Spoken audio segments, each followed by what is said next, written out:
kill the 12 star fairies.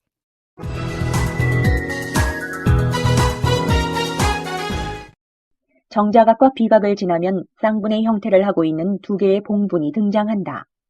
태종과 그의 부인인 원경왕후가 잠들어 있는 곳이다. 높은 언덕 위에 자리하고 있어서 이곳에서는 능 전체를 한눈에 담을 수 있다. 봉분에서는 헌능만의 특징이 여실히 등장한다. 문무석인과 성마, 장명 등 혼유석 등 구조 자체는 다른 왕릉들과 크게 다르지 않지만 문제는 그 수에 있다. 명등석 2개, 마석 2쌍, 문무석인 2쌍, 양석과 호석은 4쌍 등 다른 왕릉에 비하면 성물들의 수가 2배가량 많다.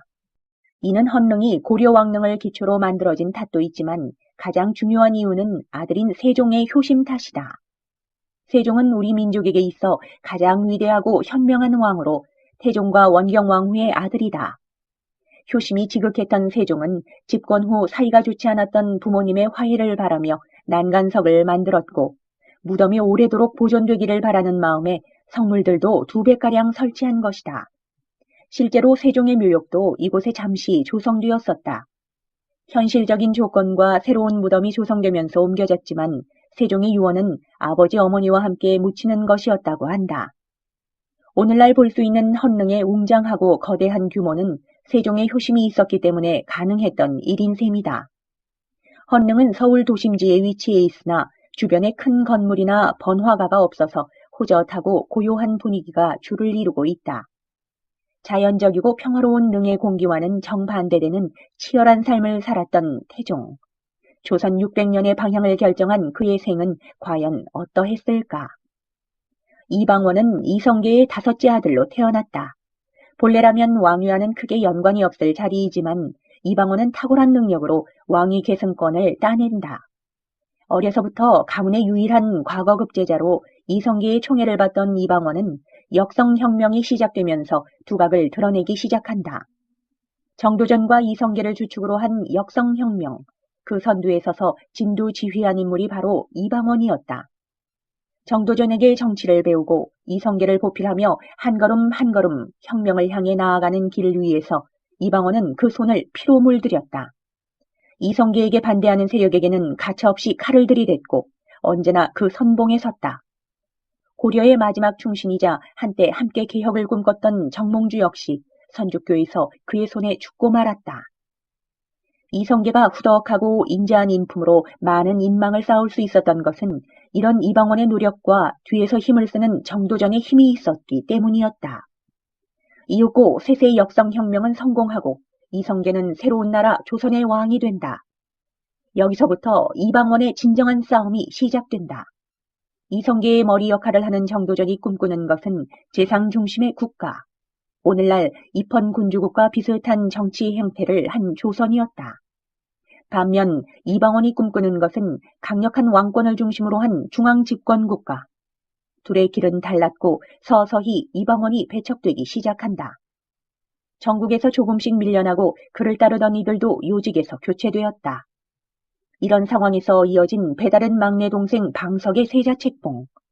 이방원은 이를 갈며 고개를 숙인 채 때를 기다렸다. 지속적으로 사병을 육성했고 하륜, 이숙번 등의 인물들도 자신의 세력으로 끌어들였다.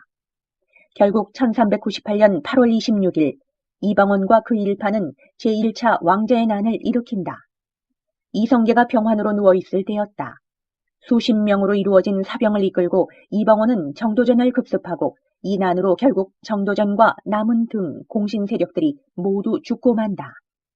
가장 큰 적, 정도전이 죽고 난 뒤 이방원의 앞을 가로막는 것은 아무것도 없었다.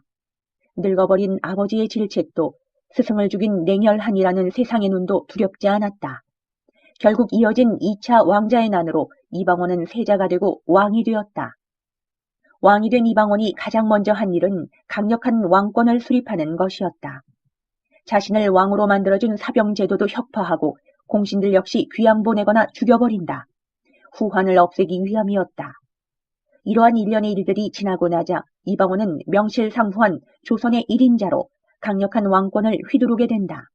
새로운 조선의 탄생이었다. 이방원과 대척점에 서 있던 정도전이 꿈꾼 나라는 재상 중심 국가였다.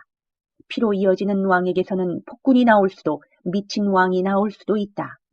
때문에 피에 상관없이 능력으로 임명되는 재상이 나라를 통치해야 한다고 여겼던 것이다. 그의 꿈은 마지막에 쓰러지고 말았다.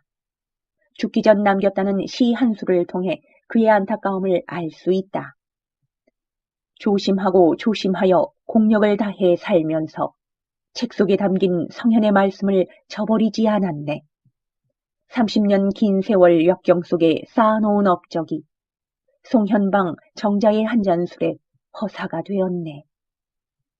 이방원은 자신이 원하던 대로 강력한 중앙집권 국가를 완성하고 새로운 조선의 길을 시작했다. 정도전이 꿈꾸었던 것이 어떤 세상인지는 이제 알 길이 없다. 실현되지 못한 꿈은 꿈으로 남을 뿐이니까. 역사의 이름을 남긴 조선은 이방원이 꿈꾸었고 이룩해낸 조선이다. 혹자는 그를 피에 미친 살인마 냉혈한으로 부르기도 한다. 하지만 앞서 말했듯이 역사는 결코 친절하거나 인자하지 않다. 힘이 없으면 잡아먹히고 과감하지 않으면 꿈을 이룰 수 없는 곳이 역사이고 세상인 것이다. 비록 비정한 평가를 받았지만 이방원은 왕위와 함께 자신이 꿈꾸던 조선 600년의 시작을 알렸다. 어느 누가 그를 비난할 수 있을까?